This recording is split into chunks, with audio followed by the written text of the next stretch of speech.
नमस्कार, आप देख रहे हैं एंटरटेनमेंट विद गोपाल। मैं हूं आपका अपना भाई और इस वक्त आपके सामने उत्तर प्रदेश की 20 सबसे बड़ी, सबसे तेज और सबसे अहम खबरें। उत्तर प्रदेश में ठंड का कहर जारी। लखनऊ, कानपुर, वाराणसी, प्रयागराज, आगरा और गोरखपुर में घना कोहरा, दृश्य बेहद कम। मौसम विभाग का अलर्ट, अगले 48 घंटे और मुश्किल। ठंडी हवाओं के साथ कोहरा और बढ़ेगा। कोहरे के कारण आगरा लखनऊ एक्सप्रेसवे पर भीषण सड़क हादसे, कई गाड़ियां टकराई, लोग घायल। रेल यातायात भी प्रभावित, दर्जनों ट्रेन देरी से चल रही हैं, यात्री परेशान। मुख्यमंत्री योगी आदित्यनाथ का बड़ा आदेश, ठंड से बचाव के लिए अलाव और रैन बसेरे बढ़ाए जाएं।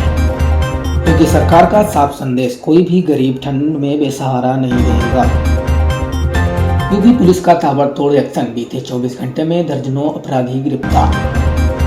गैंगस्टर एक्ट के तहत कई बड़े बदमाशों पर कार्रवाई, संपत्तियों की कुर्की तेज।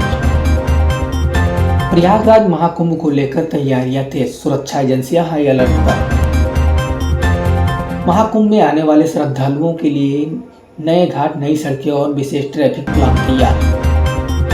किसानों का गुस्सा फूटा, गन्ना भुगतान और एमएसपी को लेकर कई जिलों में प्रदर्शन। किसानों की चेतावनी, और अगर जल्द भुगतान नहीं हुआ तो आंदोलन होगा और तेज।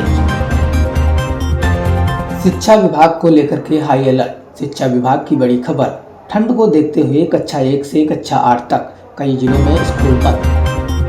स्वास्थ्य विभाग अलर्ट मोड पर, सर्दी, खांसी और फ्लू के मरीज बढ़े। बुजुर्गों और बच्चों को ठंड में बाहर ना निकलने की सलाह दें। यूपी में बिजली विभाग की सख्ती, बकाया बिल वालों पर कनेक्शन काटने की कार्रवाई। नगर निगमों को निर्देश, सड़कों की सफाई और स्ट्रीट लाइट दुरुस्त की जाएगी। यूपी के युवाओं के लिए रोजगार योजनाओं पर काम तेज, जल्द नई भर्तियां की उम्मीद। खेल जगत से अच्छी खबर, उत्तर प्रदेश के खिलाड़ियों ने राष्ट्रीय स्तर पर मचाया धमाल।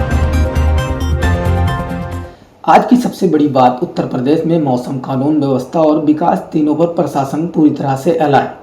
जी हाँ, अगर वीडियो पसंद आया हो तो हमारे चैनल को सब्सक्राइब कीजिए, वीडियो को लाइक कीजिए और कमेंट कीजिए, अपने दोस्तों तक शेयर कीजिए। धन्यवाद।